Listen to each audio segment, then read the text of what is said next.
Okay, good morning, everyone. Thank you. Did everybody get a copy of the handout, Fate and Destiny?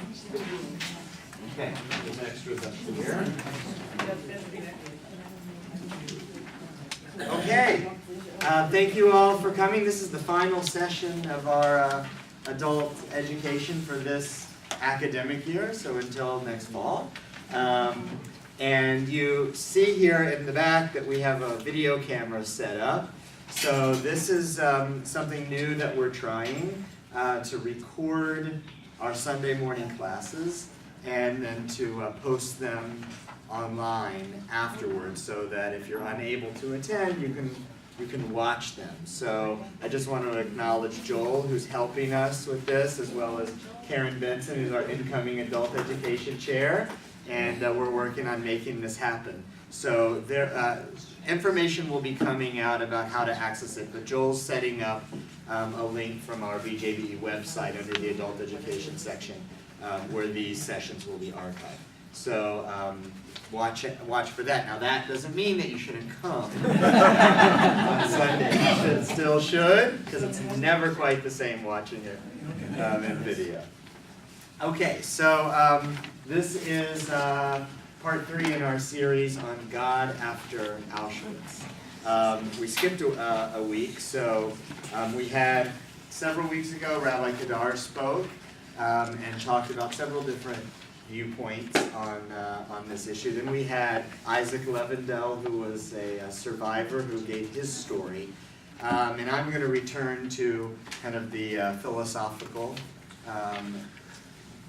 approaches, or a philosophical approach to grappling with the question of God after Auschwitz. And that introduces really the big, the theological question par excellence, and that is, why do the righteous suffer? Of course, all religion seeks to explain that. So let's begin with our blessing for study, and then we'll turn to our topic. Baruch atah Adonai Eloheinu melech haolam asher kidshanu b'mitzvotav v'tzivanu la'asot b'divrei Torah. For those of you who are coming in here, here's some extras, so you guys can take them. Okay, so before we read the text that we're going to look at, I want to start by introducing some concepts that we need to be aware of. So, how many of you are familiar with Ashrei, which is the part of the liturgy that we say in the morning and the evening? It's a Psalm 145. And in Psalm 145, one of the stanzas says, Tzadik Adonai b'kol derachav, v'chasid b'kol ma'asav. The first part of that means Adonai is righteous in all his ways. Tzadik Adonai b'kol derachav. Okay, this is a biblical principle. God is fundamentally good and righteous. Okay? Now, there's an immediate challenge to that principle, because when we look at the world as it is, let alone the Holocaust, but we look at the world in general, depending on what we believe about God, we see certainly that there is injustice and that there's suffering of righteous people and all kinds of terrible things that happen in the world. So what do we do with that claim, that God is righteous in all his ways? We have to that's where we start as Jews, grappling with that question. Now, classical Jewish thought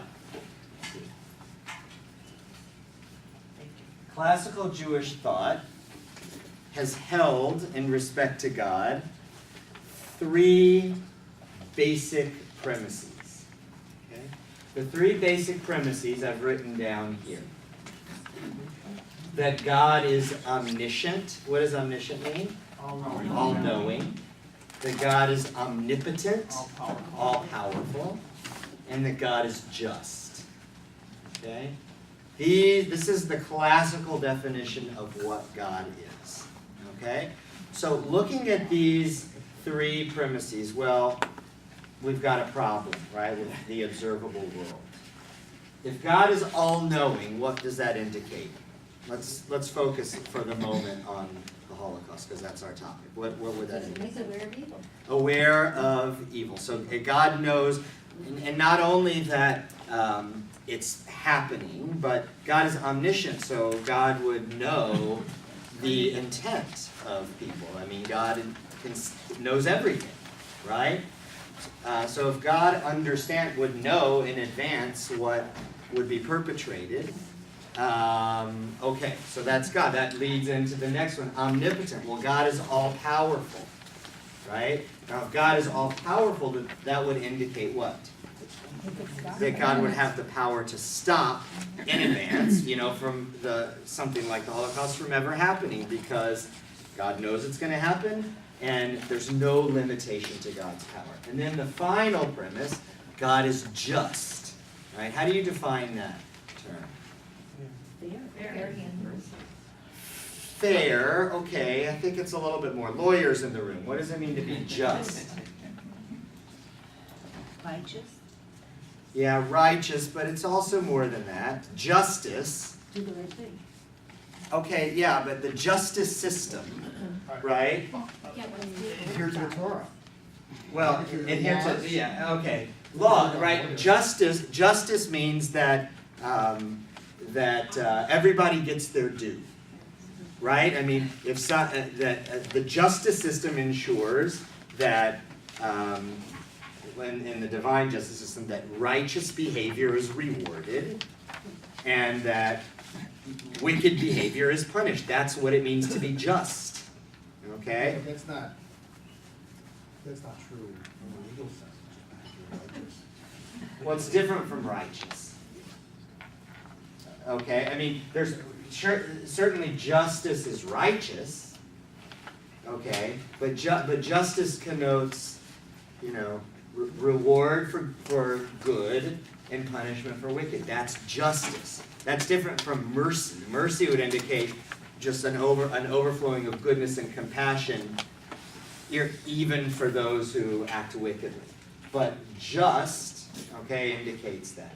So these three principles then would indicate, when you look at the Holocaust, would indicate that something is not right, at least as far as we can see it, right? Because God should have known what the Nazis were up to and should be powerful enough to prevent it from happening.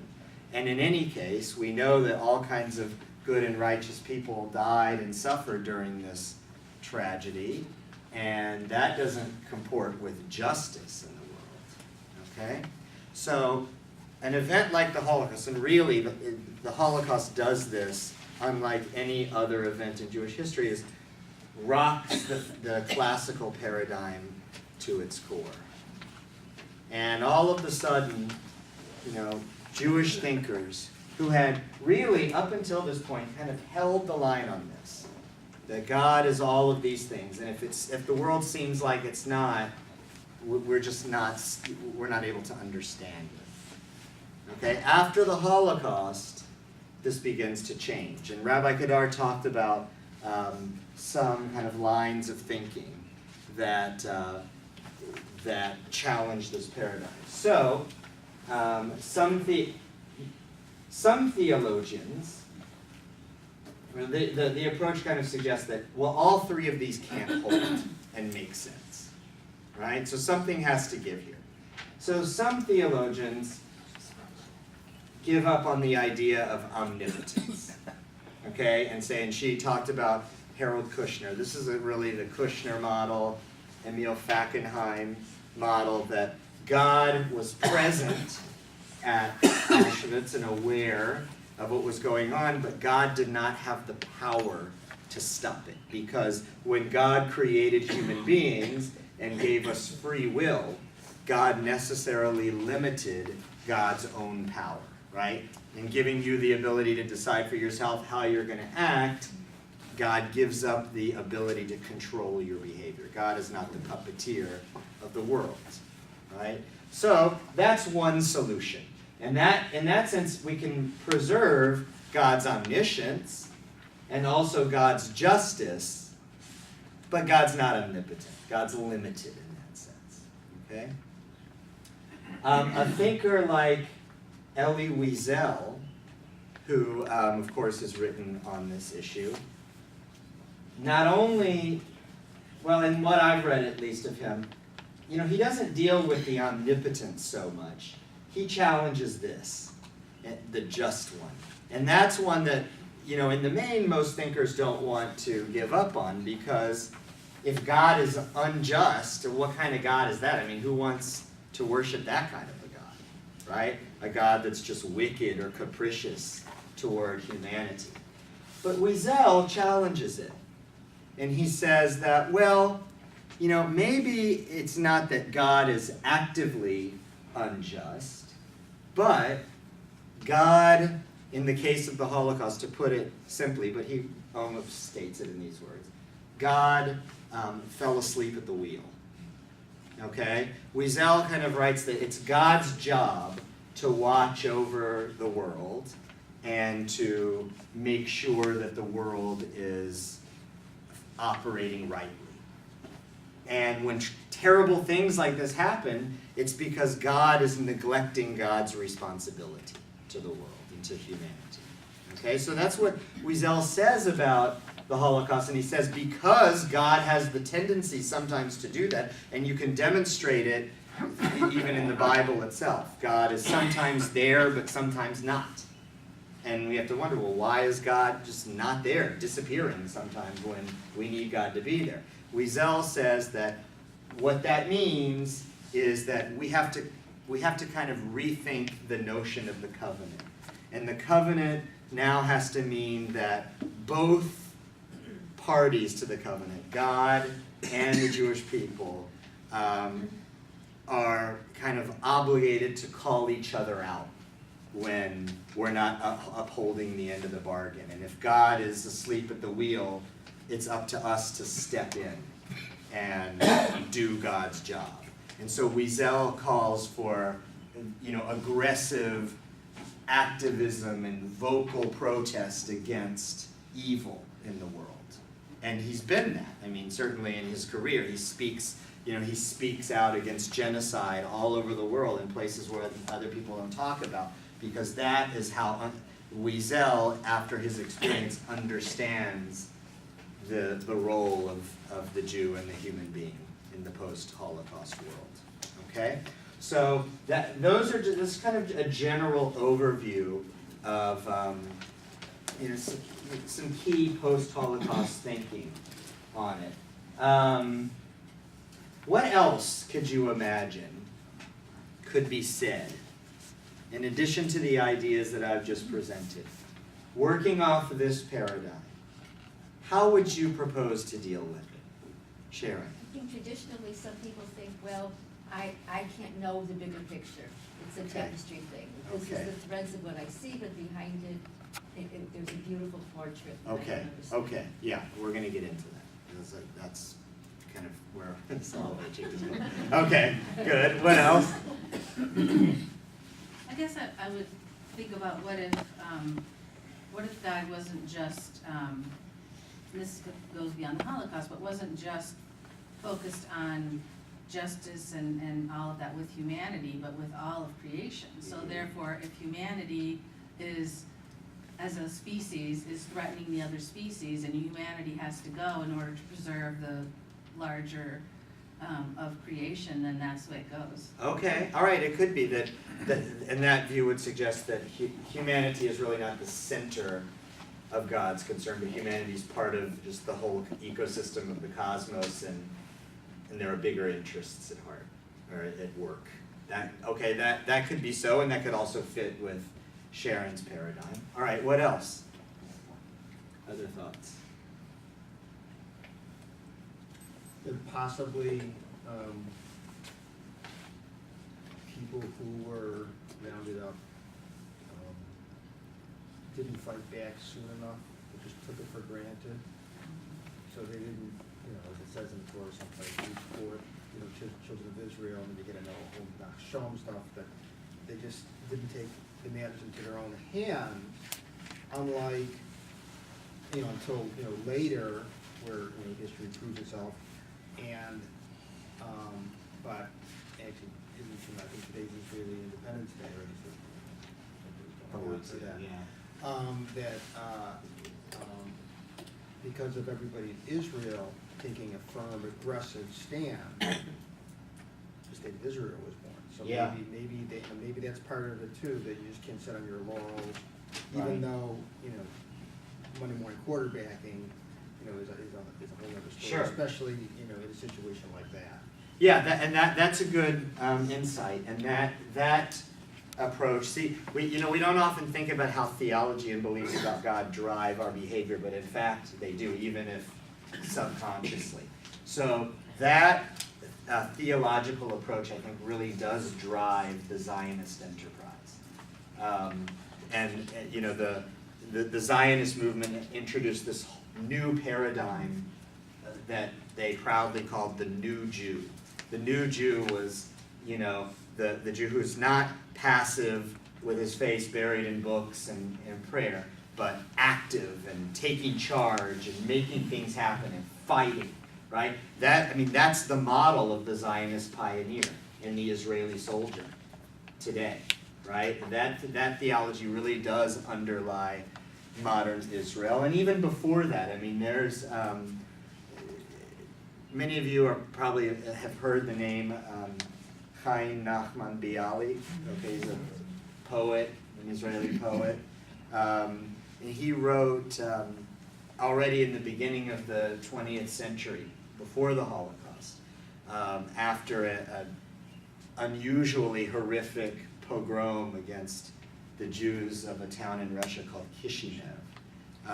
Bialik wrote a poem about the Kishinev pogrom and made this kind of critique. Essentially that the Jews there were passive for the slaughter, and they just placed their hope and faith that God would deliver them, and if not, it was God's will, and so they responded to the threat simply by, prayer and such, and Bialik, says that that's just the wrong way to think about the world. And so that attitude, is really adopted by the Zionist movement, and we're not going to be passive anymore. And that may follow with Wiesel too, which is to say that, look, God, even if God has the power, God just always isn't paying attention, or whatever, but we have to act on our own behalf, okay? Yeah. But there have been instances where Jews had fought, and it was disastrous, and they were almost wiped out. Yeah. So therefore, the leaders took a different course. Right. So it's been our experience both ways. That's right. Well, and that's why the whole image of the passive Jew, with his face buried in books, and Was not always the case. it wasn't. The Maccabees, were warriors, and that was in the Second Temple period. But then after that, when the Jews were living under Roman rule, and you had the Bar Kokhba rebellion, and it was quashed and brought terrible consequences, and of course the destruction of the temple even before that, terrible consequences for militarism against power. The rabbis of the Talmud, who were the leaders of the Jewish community, really de-emphasized, militarism and fighting, and created this image of the passive Jew. When you look at, we just had Pesach not long ago, and we have the section on the 4 children, right? The 4 sons. The wise son is the one who, is the prototype of, study and prayer and so forth. That's the ideal in Rabbinic Judaism. Now when you look at there's Zionist Haggadahs out there, and the wise son is not sitting with a black hat with his nose in a book. The wise son is, strapping, pioneer, sleeves rolled up with a pitchfork or whatever, the farm tool, in his hand. He's got a book under his arm too, because that's a tradition, but he's big and strong as a guy that doesn't take it. right? So the paradigms of how we ought to act as Jews in response to suffering and, and terror and such are always changing, and whether we realize it or not, it is driven by our theology. What is the role of God, and what is our role in respect to all of it? Yeah, one more question, then I want to move on. I have a question about, for instance, the Orthodox folks and their contribution, okay, is the studying and knowledge of basically Torah and how to act toward each other and so on. But they're also having a lot of children, and ironically contributing to the growth of Judaism in some way. So Yeah. they're doing their part in a sort of skewed way too. Okay, I mean, but the question has arisen about from David's comment about aggressive fighting back versus passivity, and that does arise from theology. Hold the comments. I want to move on. We're going to have a lot to read and a lot to discuss. All right, so we're going to turn. This background will be helpful to us as we read this excerpt from this text. This comes from an essay which is published in English. It was not originally English, but published in English under the title Fate and Destiny by Rabbi Joseph Soloveitchik. Now this is a very, Soloveitchik wrote this in the 50s, and it became a very influential essay in American Judaism. You see the subtitle is From Holocaust to the State of Israel. So it's a lengthy, the essay is not, it is published in a book. It's, short but book length. So we're going to read just some parts of it. So Soloveitchik is writing about this problem, the problem of suffering, in the wake of the Holocaust, and in the 50s, so also in the wake of the establishment of the State of Israel. And he puts that whole sequence of events, from Holocaust to the State of Israel, in a theological frame. Okay, he sees it as all connected. And what he's articulating here is that model, the theological model for understanding how and why events transpired. Okay, responding to God and existence in the wake of the Holocaust. Okay, so now remember, he's writing in dialogue with the tradition. You have to always understand this. And any theology that you read, whether the writer references these things directly or not, it's in their mind, right? He's dealing with this. This is very much on the forefront of his mind. So we want to be looking to see how does Soloveitchik, who is really the leader of modern orthodoxy in 20th century America, how does he deal with the classical ideas? Omniscient, omnipotence, and justice. Okay? Plus the role of the human being. All right, so we're going to pick up, and before we read, I should tell you. So the Hebrew title of this essay is Kol Dodi Dofek. That's a phrase from the Song of Songs in the Bible, chapter 5, which means it is the voice of my beloved knocking. Okay? It's very deliberate in this choice, and it's really powerful imagery. The rabbinic tradition has interpreted the Song of Songs to be a love poem describing the love between God and the Jewish people. And when the maiden in the Song of Songs says, my beloved is knocking on the door, in rabbinic interpretation, that means that God is knocking on the door of the Jewish people.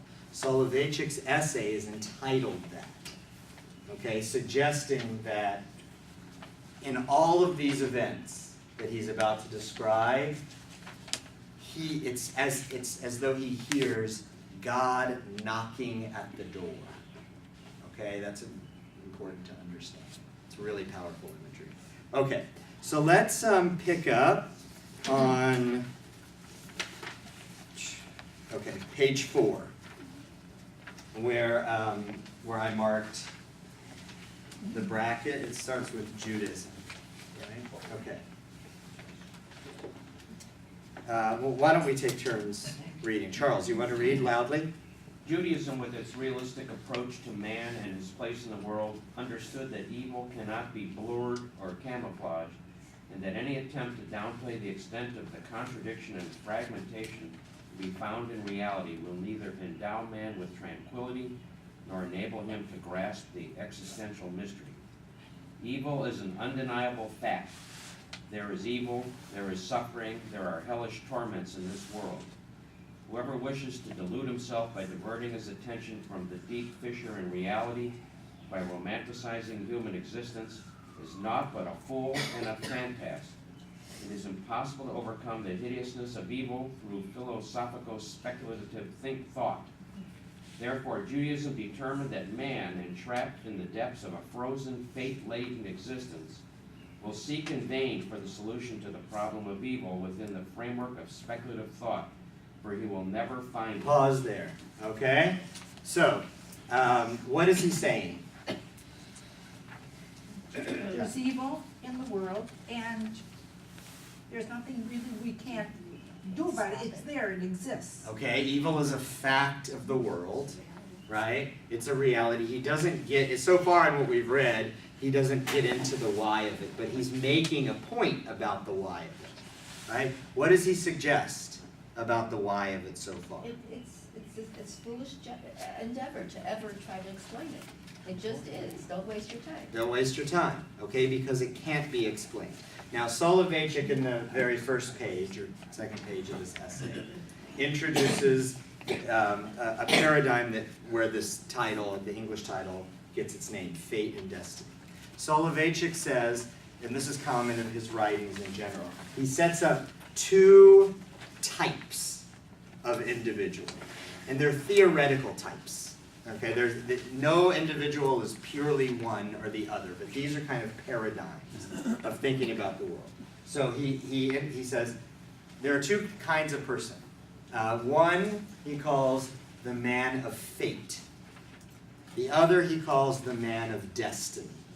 Okay, that's what he's going to be describing here. And he's starting off by talking about the person of fate. Okay, the person of fate, according to Soloveitchik, is what is? You tell me. What does fate mean? It's pre-designed. Okay, could mean that predestination. If you regard something as fate, what does it suggest about your control? You don't have no control over it, right? So in regards to fate, a human being is passive, right? Fate acts upon you, okay? And so for Soloveitchik, and he's going to describe this more in a second, the person of fate is one who sees himself or herself in the context of the world as a passive participant, right? Things happen to me.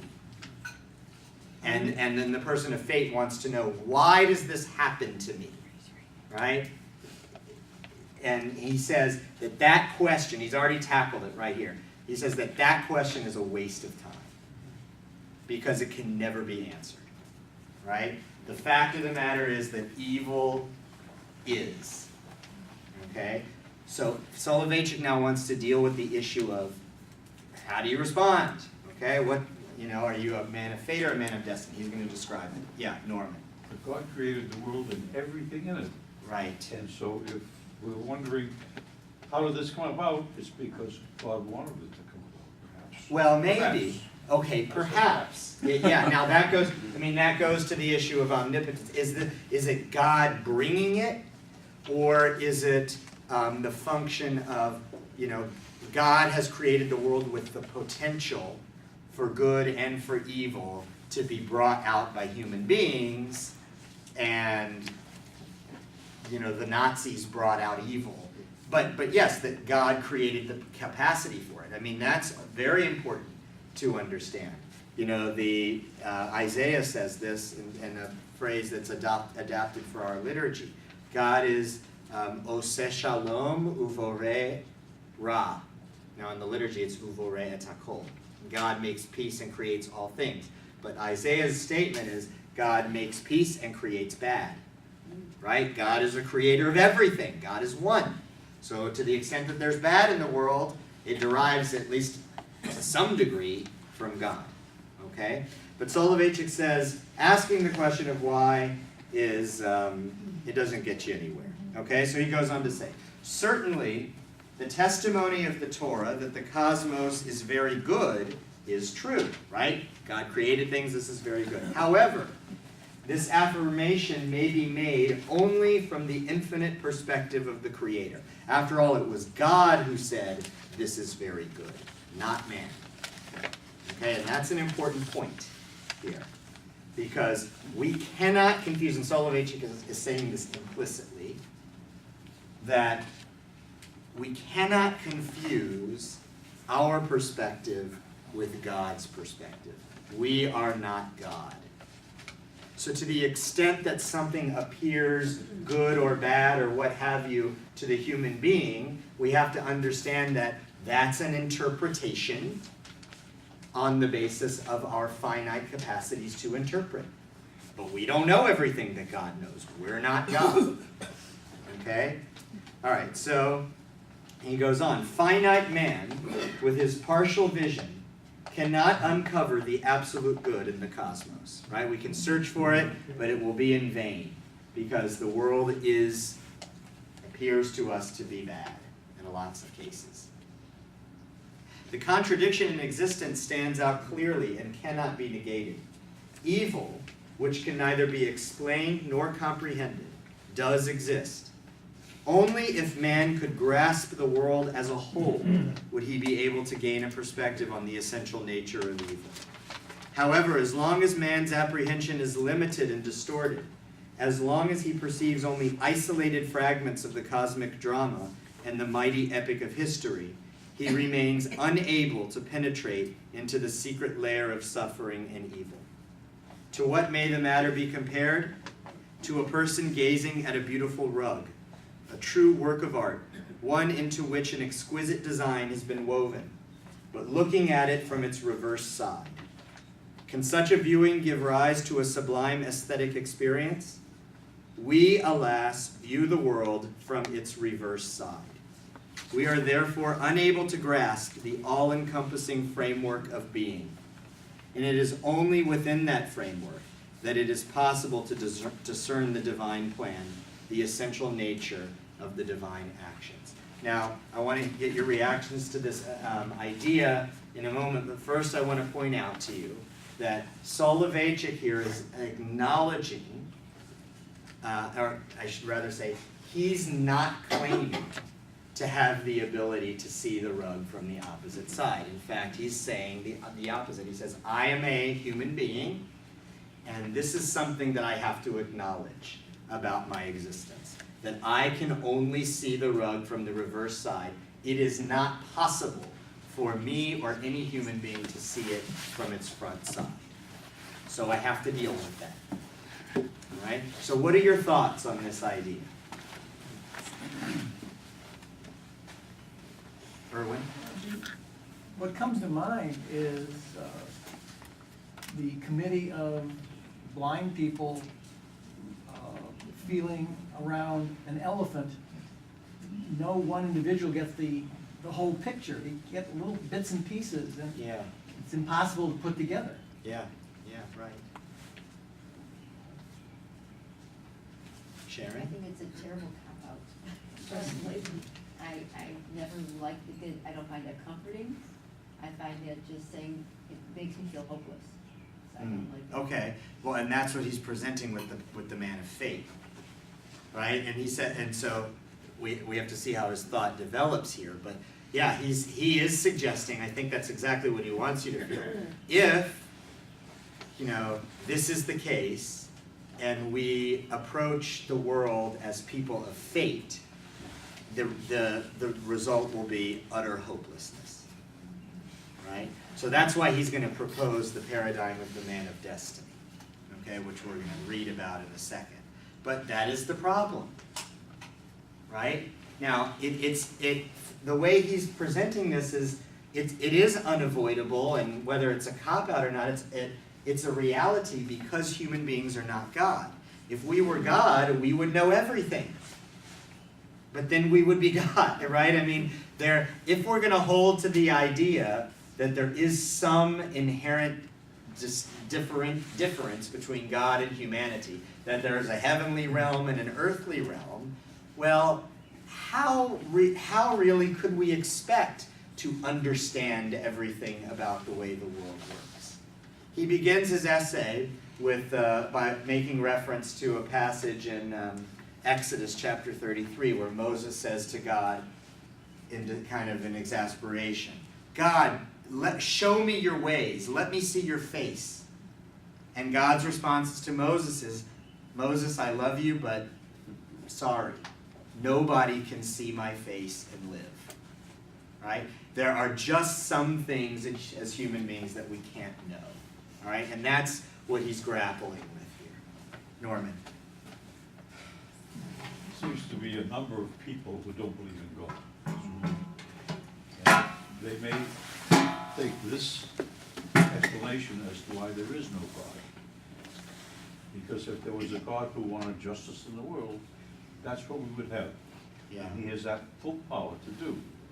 So when man does evil, does God permit that? Does God want that? Is he encouraging man to be evil? Right. So they don't believe in God. Yeah, that's right. I mean, in another post-Holocaust thinker, Richard Rubinstein, that sound right? I think that's his name. But anyway, he kind of followed Nietzsche on this. It declared that God is dead, right? There's just no God. You know, whatever we believed is just over. So that's certainly one response too. I mean, you know, the thing about theology is there are no right answers. You can't know. Nobody could prove it.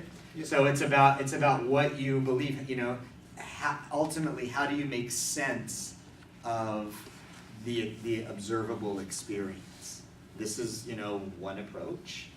There are others, to be sure. But, you know, all of this for me is really bringing out the importance of that distinction between humanity and God. And if we are, you know, if we're going to say that in order for me to believe that there is a God and that there is a just God, that justice has to be demonstrated to me empirically, then we're on a fool's errand. It can't be. Right? David? Well, a couple things. In the time of Noah, remember the world was a really bad place, Yeah. and then, you know, God wiped out basically the entire world, and then, you know, after that point, I think it says he admitted he made a mistake. Yeah. He's not going to do that again, or in other words, he may not get involved again, and let man, you know, deal with things. You know, another thought is, nobody said the world is going to be a perfect place. You know, when Eve and Adam ate the apple, everything changed, and he basically said, well, you're going to go out in the world and you're going to fend for yourself. Yeah. Whatever that means. Right. And, you know, the Torah doesn't talk about perfection. It just gives the man the tool, you know, the Jews the tools, basically, you know, to be a good person and not cause trouble and help people, you know. Okay, well, and not only that, but for Soloveitchik, the tools to navigate Right. the mystery of existence. Okay, so let's keep going now. All right, so he says, in a word, the eye of fate asks a theoretical metaphysical question regarding evil, and this question has no answer. It is insoluble. In the second dimension of human existence, destiny, the problem of suffering assumes a new form. What is the nature of the existence of destiny?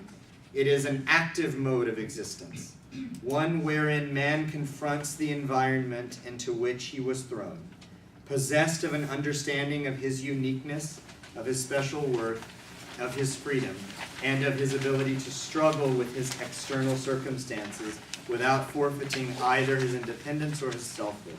The motto of the Eye of Destiny is, "Against your will you are born, and against your will you die, but you live of your own free will." Man is born like an object, dies like an object, but possesses the ability to live like a subject, like a creator, an innovator who can impress his own individual seal upon his life and can extricate himself from a mechanical type of existence and enter into a creative, active mode of being. Man's task in the world, according to Judaism, is to transform fate into destiny, a passive existence into an active existence, an existence of compulsion, perplexity, and muteness into an existence replete with a powerful will, with resourcefulness, daring, and imagination. All right, so tell me, as you understand it, the difference between the person of fate and the person of destiny. You can create your own destiny. You can create your own destiny, right? Fate is a passive, it happens to you, but destiny happens as a result of your actions, right? Now, why do you think he's presenting the paradigm of these two types in discussing why the righteous suffer? So that's the title of this subsection of the essay. Why do the righteous suffer? It kind of implies that you have to be not righteous to move ahead. It's oppositional. There is, if I just rely on something to happen to me, it's like the man whose the house is flooding. He just keeps waiting for something to happen instead of taking any action, or other men relate to other men. He's waiting for the imperial to come down and save me. And Right, well, also that's- egotistical too. Yeah, well, that's the man of fate, as Soloveitchik characterizes him. It's not an issue of righteous. I mean, he's righteous, and the man of destiny can be righteous. But Soloveitchik is he's essentially saying suffering happens because evil is just what it is, and we can't understand it. But then the question is, how do you respond to it? Do you respond to it as a man of fate or as a man of destiny? Right? That's what he's presenting here. And in so doing, Soloveitchik has, I think, kind of conceded, I don't know if conceded is the right word, but he's almost given up on dealing with this stuff. Right? I mean, he just kind of says, you know, we just don't know. We just don't know what God is like. I believe that God is inherently good.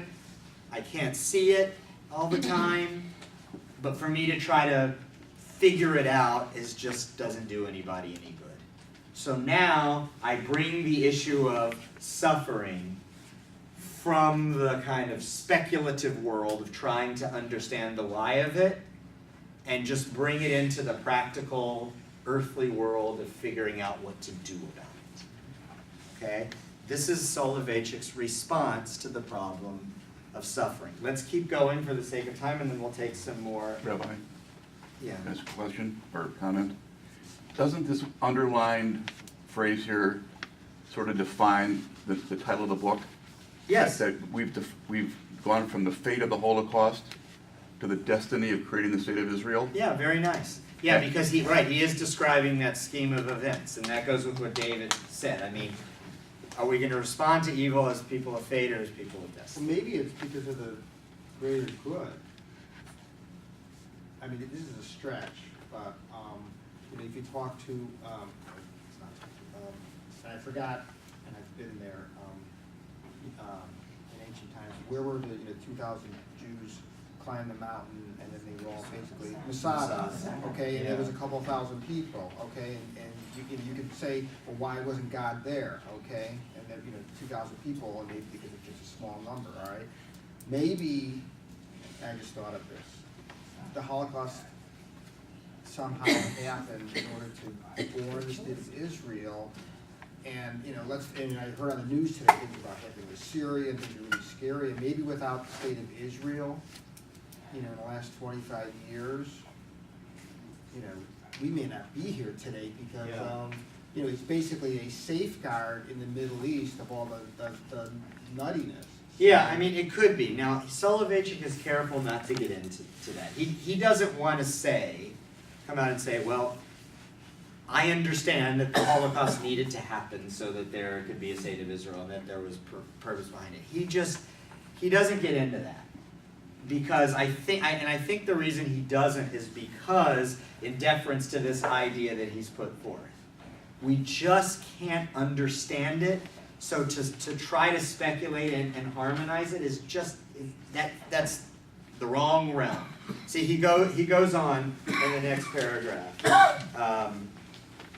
As was stated above, man's existence of destiny gives rise to an original approach to the problem of evil. For so long as a person grapples with the problem of evil while still living an existence of fate, his relationship to this problem expresses itself only in a theoretical philosophical approach. As a passive creature, the man of fate lacks the strength to struggle with evil in order to contain it, or in order to utilize it to achieve an exalted goal.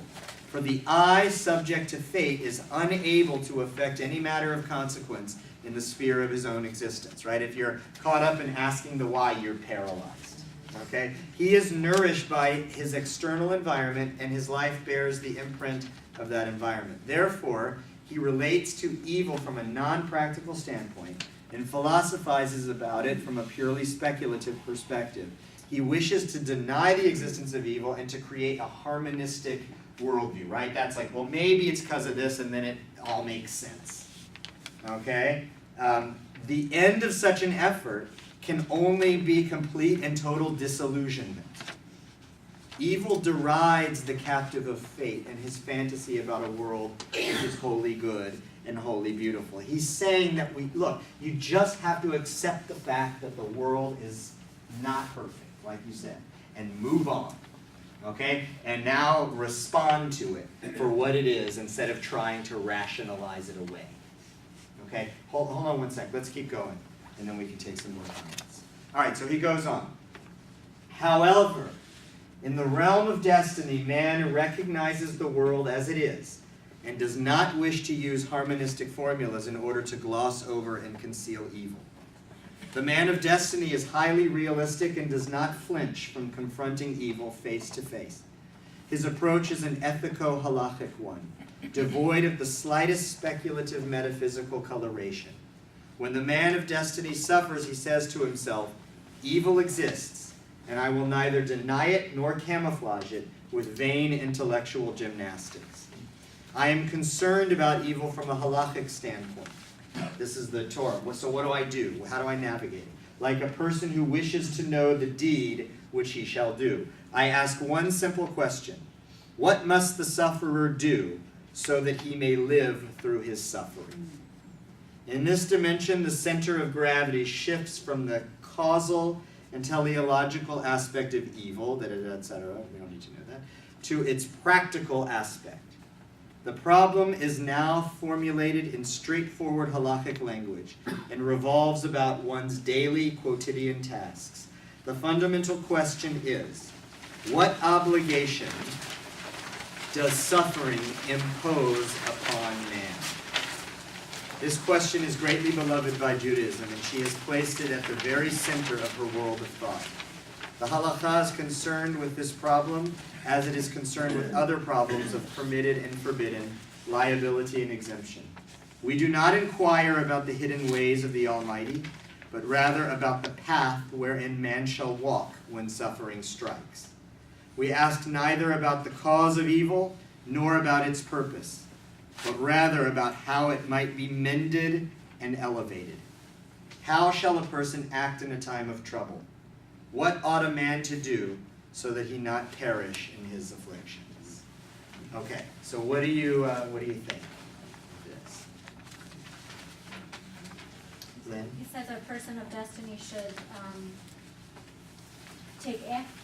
a person of destiny, I just lost my train of thought, will take action. take to action. overcome evil. Yeah. It's not, it's gonna say, evil exists, okay, it's here, so what should I do about it? What should I do about it, right? How do I respond? He says, how do I live through my suffering? And he introduced the idea of elevating. So this is my condition. So what can I do that will make something of it? That will enable me to get through it, that will enable me to elevate it so that my life is, you know, is livable, I guess, and has meaning. I mean, because this is the critical moment. The person of faith asks, why did this happen to me? And tries to understand it, and therefore gets bogged down in all of that and paralyzed and can't move forward. The person of destiny says, this is terrible, but what can I do? I don't understand God's ways, so now I've got to figure out how to get forward. Is it going to be a life of meaning and purpose, or is it going to be a life of paralysis? I think is the choice that he's presenting. And remember, these are types. These are paradigms, kind of theoretical paradigms. Nobody is fully one or the other, right? So when we read his discussion about the person of destiny, it says he never asked the question why. I mean, that's not, he doesn't mean that that's realistic, that you would never ask that. He's just presenting it as a way to approach it. Okay, ask the question, think about it, it's going to be with you, but overcome the question. Okay, Bill. Well, then will a person of destiny use evil to combat evil? Use evil? I don't think so. Let's say that murder, killing. If someone kills, is a person of destiny going to kill to avoid being killed, or to avoid someone else being killed? Well, I mean, you're getting so this is he's speaking about the response of the person of destiny is he calls an ethico-halachic one, right? It's responding on the basis of the Torah. He's asking the question. All right, the Torah gives me a prescription for how to live and how to navigate, you know, every aspect of life. So I respond by, you know, by walking that path. Now the Torah doesn't tell you to go out and murder people, so no, you wouldn't do talk that. about stoning? It does, but I mean, it would have, Isn't that it's, killing but it's someone? yeah, but he's talking about applying the laws of the Torah as the normative halakha understands it. Normative halakha has already reinterpreted the stoning and all of that stuff in a way that's not applicable in our time. He's talking about living a life, a halachic response on the basis of what the Torah demands of me as a way to walk through the world. Yes? To me, it seems to tie in when Rabbi Kadar was talking about whether or not a person chooses life. They may not live, like in the Holocaust, we read about what someone had written a letter, and it was, he wasn't in the end going to survive, but he was going to go out and fight. So yes, he was essentially going to do what he had to do if he had to kill to help save his town, which is in, I don't remember where it was, but other people I can't recall what we were reading, but he chose life. Yeah. So rather than choosing not to fight or not to do what he had to do, knowing that in the end he probably wouldn't live, but he chose life, and in order to do that, he was going to have to do that. Commit, kill or whatever else. Yes, but that would be consistent though with Bill's question about what the halakha allows. If somebody is coming to kill you, that's a halakhic norm that you rise up and kill them first. Okay, Well, I mean, but that's different from murder. That's defense. Okay, to get into that would take us far afield. But the point is, you're right. So in that text that she presented, you had the decision is made at the margin. I mean, this person knew that he was going to die. That was just the fact of it. So then the question is, you know, how do I respond to that fact? And to rise up and fight, you know, that's what Soloveitchik through this essay describes as redeeming the suffering. Okay, the suffering is there, but by responding actively and taking control of your destiny, you redeem the suffering and elevate it to make it a source of purpose, as opposed to something that crushes you. Okay, Michelle? I think it's interesting because he's an Orthodox Jew writing this, but it's very applicable when I see kind of the differentiation between Orthodox Judaism and Reform Judaism. Reform Judaism has taken this, and we talked about this with Rabbi Kadar, about the social action, and that's sort of our purpose. Whereas, from what I can tell, Orthodox Jews have seen it as continuing, it's not a passive Judaism, but in terms of elevating themselves and their spirit through more intense prayer, I think it's interesting, that sort of dichotomy of how the two sects have sort of moved forward. Yeah. In how they're elevating themselves and how they're getting past it. Yeah, different approaches, but ultimately, seeking to respond, to realize, purpose in it, and forge ahead. Yeah. It's fun, I was thinking the same thing, but in Israel, the Orthodox are so, I don't want to say passive, but they don't want to fight, they don't want this, they don't want that, but the other people are trying to defend what Israel means and defend, Yeah, it's but you have to understand that, this shouldn't become an issue of, Orthodox and Reform. What I'm presenting Soloveitchik's model of thinking as trans-denominational. This is a mindset, right? Those who choose to sit in the yeshiva and not fight and all of that, they're not even in Soloveitchik's world. Soloveitchik was the leader of modern Orthodoxy. Those individuals are Haredi, ultra-Orthodox. It's a different world, okay? Let's move on to page 9, where the bracket is. So he says, "Woe unto the man whose suffering has not precipitated a spiritual crisis in the depths of his being, whose soul remains frozen and lacking forgiveness. Woe unto the sufferer if his heart is not inflamed by the fires of affliction, if his pangs do not kindle the lamp of the Lord that is within him. If a person allows his pains to wander about the vast empty spaces of the cosmos like blind, purposeless forces, then a grave indictment is drawn up against him for having frittered away his suffering." Judaism has deepened this concept by combining the notion of the mending and elevation of suffering with that of the mending and elevation of divine loving kindness, divine chesed. God's acts of chesed, Judaism declares, are not granted to man as a free gift. Rather, they impose obligations. They make ethico-halachic demands upon their beneficiary.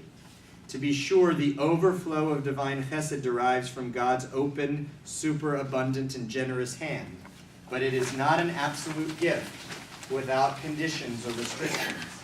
The bestowal of good is always to be viewed as a conditional gift, a gift that must be returned, or is a temporary gift.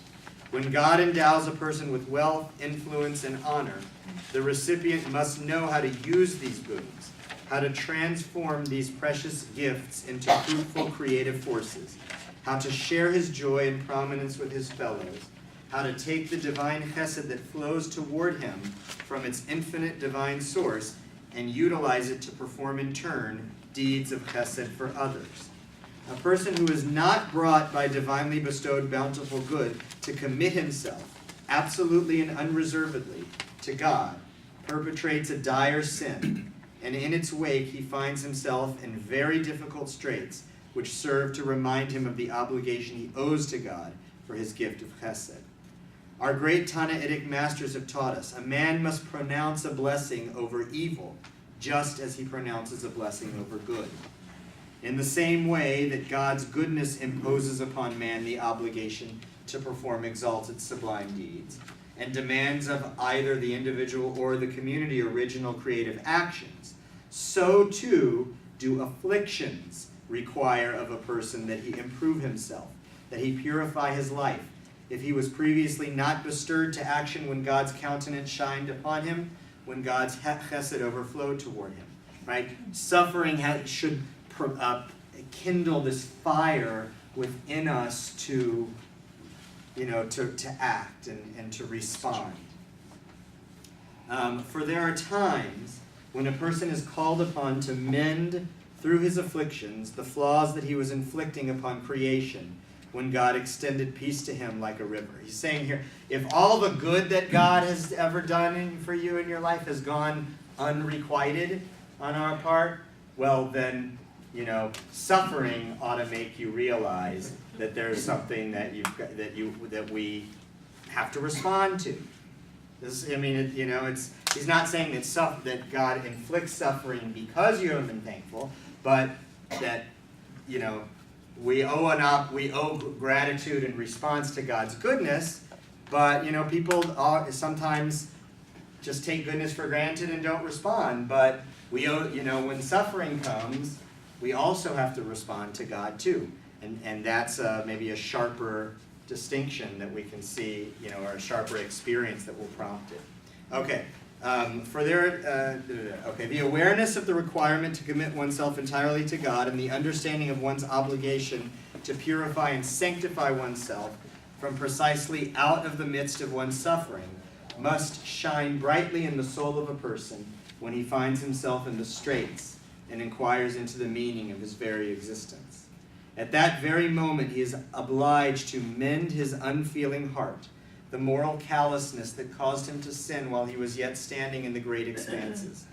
In a word, man is obliged to resolve not the question of the causal or teleological explanation of suffering in all of its speculative complexity, but rather the question of the rectification of suffering in all of its halakhic simplicity. He does this by transforming fate into destiny, elevating himself from object to subject, from thing to person. Carol. Well, perhaps the most telling kind of example of that is the survivors who, I work at the museum, so I hear them all the time, and their attitude, many of them, is to speak to everybody, old, young, everybody, not about revenge, but about how to change the world. And basically what this did, and really that's their emphasis, is to do something, be, in the museum words, upstanders. Yeah, good. Elevate this, that's what he's talking about, elevating the suffering. But, yeah, Sharon. I think that all of us have had pivotal moments in our own personal lives. It doesn't have to be big like the fires of the Holocaust, but we've all had tragedy. We're human, and we've seen and we've observed how they can absolutely immobilize some people, and others. You lose a parent to a disease, and you go up to become the doctor to work on that disease. Right. It becomes personal. It's not global. Right. In small ways, if somebody teases you as a kid, you're intolerant of that behavior, and you try to work at changing that piece of you that might go that way. Right, that's right. And that's a nice, example of the person of destiny that he's describing here. Yeah, Norman. If you look at this whole thing, you wonder, take for example, the Last World War. Germany killed many innocent people. It's huge to take over the world. As a response, we killed many innocent people in trying to stop Germany from doing what it wanted to do. And it makes you wonder, if God had this control over the earth, why did they let both either of us kill innocent people? Yeah. Why not just restrict the deaths to those who are guilty? Right. And it makes you wonder. Well, so maybe it is that God isn't omnipotent or whatever, but, again, Soloveitchik just doesn't deal with it because it's not relevant to the response. No, but it is relevant to us Okay, well. and our beliefs. Yeah, it may be. It depends on how you choose to look at it. He's proposing a worldview here, how to think about things, and he uses this, and it's just to wrap up now. This is the very beginning of his essay, which he goes on to describe. So this is the condition now of Jewry in the wake of the Holocaust, and he says, so, are we a man of faith, or a people of faith, or a people of destiny? He goes on to say, drawing on the title from the Song of Songs, Kol Dodi Dofek. He says, look at the events, listen, to everything that's going on, and if you hear it, if you really keep your ears open, you can hear that knocking. God is knocking at the door. Are we going to be passive and just, be paralyzed in our beds because of the suffering that has happened? Or are we going to get up from the bed and answer the door and take control of our destiny with the state of Israel? That's his model. And I think it's a really powerful and beautiful one. Okay, thank you, everybody. Okay, so we'll reconvene Sunday Adult Ed in the fall. Thank you for all your participation and interest over the year. And if you have any ideas of topics that you would like to learn about, let me know so as I plan the classes.